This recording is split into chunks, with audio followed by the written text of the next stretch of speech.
প্রিয় বন্ধুরা, আপনারা দেখতে পাচ্ছেন আমার পিছনে এটি মহেশখালীর আদিনাথ মন্দির থেকে অল্প একটু দূরেই পাহাড়ের চূড়ায় অবস্থিত একটি স্বর্ণ মন্দির।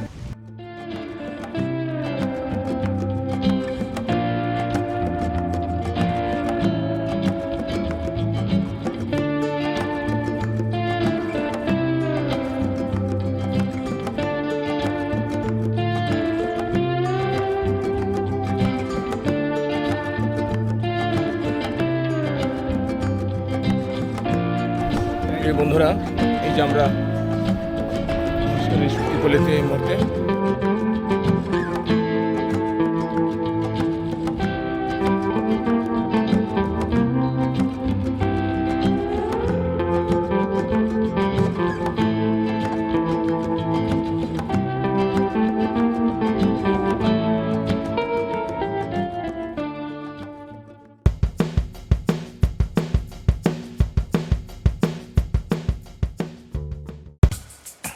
প্রিয় বন্ধুরা, আপনারা দেখতে পাচ্ছেন আমার পিছনে এটি মহেশখালীর আদিনাথ মন্দির থেকে অল্প একটু দূরেই পাহাড়ের চূড়ায় অবস্থিত একটি স্বর্ণ মন্দির।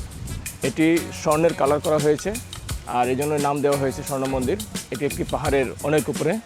আর এখানে সবচেয়ে ভালো লাগছে হলো এই পাহাড়ের উপরে যখন এসেছি তখন অনেক বাতাস পাচ্ছি আমরা এখানে অনেকেই ঘুরতে এসেছিল এবং অনেক লেখা আমরা আঁকাঝোঁকা পাচ্ছি। এবং এখানে দেখুন মম, এই যেখানে মম, তারপরে তারাবাতি এখানে জ্বালানো হয়েছে, আগরবাতি, মম এবং আগরবাতি।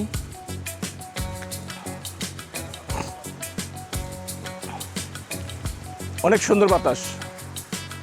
এই বাতাসে আমাদের মন প্রাণ দুটোটাই ঠান্ডা হয়ে গেছে।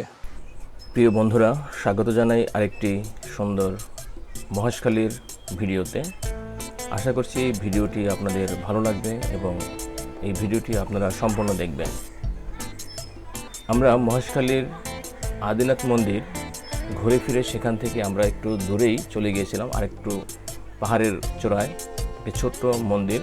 সেই মন্দিরটির নাম রাখা হয়েছে স্বর্ণ মন্দির, কারণ মন্দিরটির গায়ে স্বর্ণের কালার দেওয়া হয়েছে।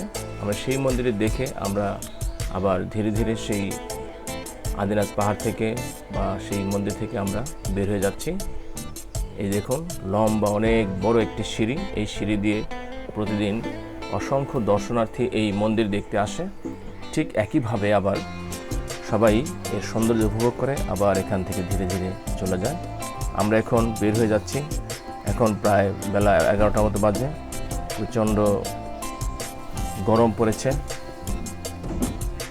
আর আমরা এই মন্দির দেখে চারপাশের প্রকৃতি এবং আপনাদের আগের ভিডিওতে দেখিয়েছি যে পানের বরজগুলি কোথায় রাখা হয়েছে সেগুলি, প্রয়োজনে আপনারা সেই ভিডিওটি দেখতে পারেন। আমরা সেখান থেকে বের হয়ে দেখুন, এই যে আমরা আসছি এই স্বর্ণ মন্দিরের বা আদিনাথ মন্দিরের ঠিক সামনেই একটি মার্কেট আছে। সেই মার্কেটে হরেক রকমের আপনার পোশাক বিক্রি করা হয়।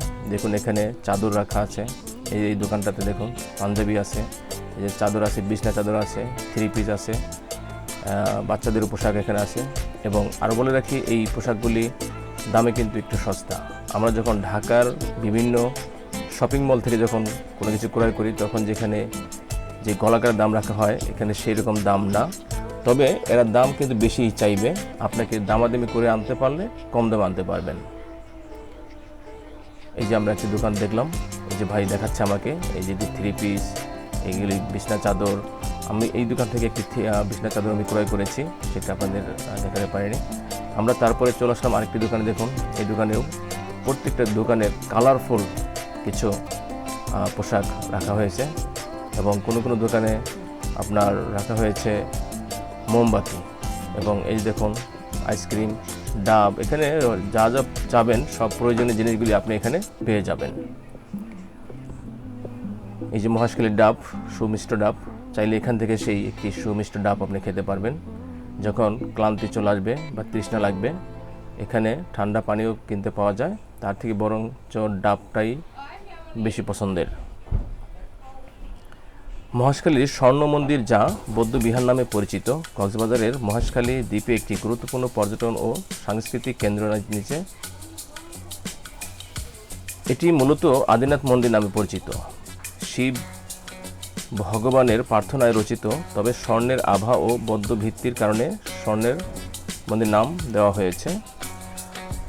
লোকনাথ অনুযায়ী রামের রাজার সাথী রাবণ শিবলিঙ্গ নিয়ে কৈলাস থেকে লঙ্কা গমনরত অবস্থায় মৈনাক পাহাড়ে এটি রেখে যায়, তার ফলে শিবলিঙ্গ স্থায়ীভাবে এখানে আবদ্ধ হয়ে যায়। পরবর্তীতে নূর মোহাম্মদ শিকদার, একজন মুসলিম জমিদার, স্বপ্নে নির্দেশ পেয়ে একটি মন্দির নির্মাণ করেন, যা স্থানীয় ঐক্য ও সমন্বয়ের নিদর্শন। মূল মন্দির গঠন 6 মিটার উঁচু, 3টি অংশ বিশিষ্ট, যা 16 শতাব্দীর দিকে নির্মিত হয়েছে। আমরা হাঁটতে হাঁটতে এই যে বাজারগুলি দেখলাম, বাজারগুলি দেখে সেখান থেকে আমরা এখন বের হয়ে যাচ্ছি। আমাদের পরবর্তী যে স্থানটি আমরা দেখব সেটি এই মহেশখালীর এই শুটকি পল্লী, যেখানে প্রচুর পরিমাণে শুটকি উৎপাদন করা হয়। শুটকি কীভাবে শুকানো হয় সেই বিস্তারিত আপনাদের দেখাবো। আমরা সেখানে চলে যাচ্ছি। তো এটা হলো আপনার মহেশখালীর আদিনাথ মন্দিরের ঠিক সামনেই যে একটি মার্কেট, সেই মার্কেটটি আপনাকে দেখানো হলো। এখানে নানা রকম পোশাক আপনারা চাইলেই কিনতে পারবেন।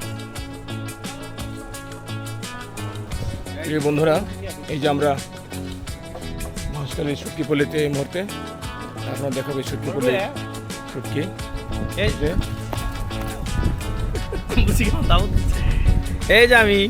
যে আমি শুটকি ধরছি।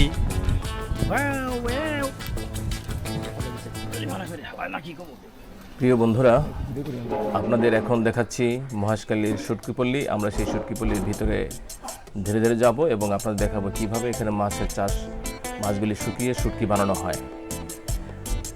বাতারবাড়ি ইউনিয়ন, সাইবার, ডেইল, নাজিরটেকে ও ধলাঘাট এলাকায় ছড়িয়ে আছে প্রচুর শুটকি পল্লী, যেখানে বহু মাছ, রূপচাঁদা, ছুরি, লাইট্টা, চিংড়ি রোদে শুকিয়ে শুটকি তৈরি করা হয়। শীতকালে বর্ষায় শুরু হওয়া উৎপাদন চলাচল করে এপ্রিল পর্যন্ত প্রতিনিয়ত 100+ শুটকি মহলের তৈরি হয়। 25 থেকে 30 হাজার শ্রমিক এখানে কাজ করে। এখানে দৈনিক উৎপাদন 300 থেকে 400 মেট্রিক টন। আপনাদের এখন দেখাচ্ছি সেই শুটকি পল্লী। দেখুন, এই শুটকি পল্লীতে বিভিন্ন রকম সামুদ্রিক মাছ এখানে শুকিয়ে শুটকি বানানো হয়। আর দেখুন, লম্বা একটি শুটকি শুকানোর একটি মাচা, এরকম অনেকগুলি মাচা এখানে আমরা দেখতে পেয়েছি। পাশাপাশি দেখুন, এই শুটকি শুধু মাচায় না, এই শুটকি বাঁশের সাথে ঝুলিয়েও কিন্তু শুকাচ্ছে। এই দেখুন কি সুন্দর শুটকি মাছ। পাশাপাশি আমরা এখানে কিছু শ্রমিকদের দেখতে পেয়েছি। আর আমরা যখন গিয়েছি তখন ঠিক রমজান মাস ছিল, যার কারণে কিছুটা শুটকি উৎপাদন কম, এবং যারা এখানে শুটকি শ্রমিক আছে তারাও এখানে আমরা একটু কম দেখতে পেয়েছি, কারণ ঠিক ঈদ চলে আসবে এরকম একটা মুহূর্তে। এই দেখুন কি সুন্দর সুন্দর এই যে আপনার শুটকি মাছ, এই হলো শুটকিগুলি শুকাচ্ছে। এখানে শুটকি শুকিয়ে এই শুটকিগুলি বাংলাদেশের বিভিন্ন প্রান্তে কিন্তু আপনারা পেয়ে যান, বিভিন্ন প্রান্তে চলে যায়। আর এই শুটকি কক্সবাজার, চট্টগ্রাম, বিভিন্ন অঞ্চলে যে শুটকি আমরা দেখতে পাই, সেই শুটকির একটা বড় অংশ কিন্তু এই মহেশখালী শুটকি পল্লী থেকে কিন্তু আসে। এরকম শুটকি পল্লী যে এটাই বেশি, আরও আছে, এটাই শুধু নয়, এরকম আরও বিভিন্ন জায়গায় আমরা শুটকি পল্লীর নাম শুনতে পেয়েছি। আর সব তো যাওয়া সম্ভব না, আমরা একটা শুটকি পল্লী আপনাদের দেখাচ্ছি। এটি কক্সবাজার রাম মন্দির বা বিশেষ করে আপনার ওই আদিনাথ মন্দির থেকে ঠিক একটু সামনে। আর আপনাদের বলে রাখি, আপনারা যখন অটো ভাড়া করবেন তখন এরা কিন্তু ঠিক আশেপাশেই কয়েকটি স্পট দেখিয়ে আপনাকে 1000, 1200, 1500 টাকা পর্যন্ত নিয়ে নেবে। এই জন্য আপনাদের অটো ভাড়া করতে গেলে অবশ্যই আপনারা এইগুলি জেনে ভাড়া করবেন, অথবা ভিডিও সম্পূর্ণ দেখে তারপর ভাড়া করবেন। আমরা আপনাদের দেখাবো এই শুটকি পল্লীটি, ঠিক এই শুটকি পল্লী, এবং তারপরে আর 2-1টি স্পট দেখিয়ে আমাদের কিন্তু বলবে যে সময় শেষ হয়ে গেছে। আর আমরা অনেক দামাদামি করে 500 টাকা দিয়ে কিন্তু একটি অটো ভাড়া করেছিলাম, যে অটোটি ভাড়া করতে আপনাদের কাছ থেকে টাকা নেবে মিনিমাম 1000 অথবা 1200 টাকা নেবে। তাই অটো ভাড়া করতে গেলে অবশ্যই দামাদামি করবেন। আর এতক্ষণ পর্যন্ত ভিডিওটি ধৈর্য সহকারে দেখার জন্য ধন্যবাদ জানাচ্ছি, এবং আমরা আপনাদের পরবর্তী ভিডিওতে দেখাবো লবণের চাষ কিভাবে করা হয় এবং কিভাবে আমরা এখান থেকে আবার বিদায় নিচ্ছি সেই দৃশ্য। ধন্যবাদ সাথে থাকার জন্য।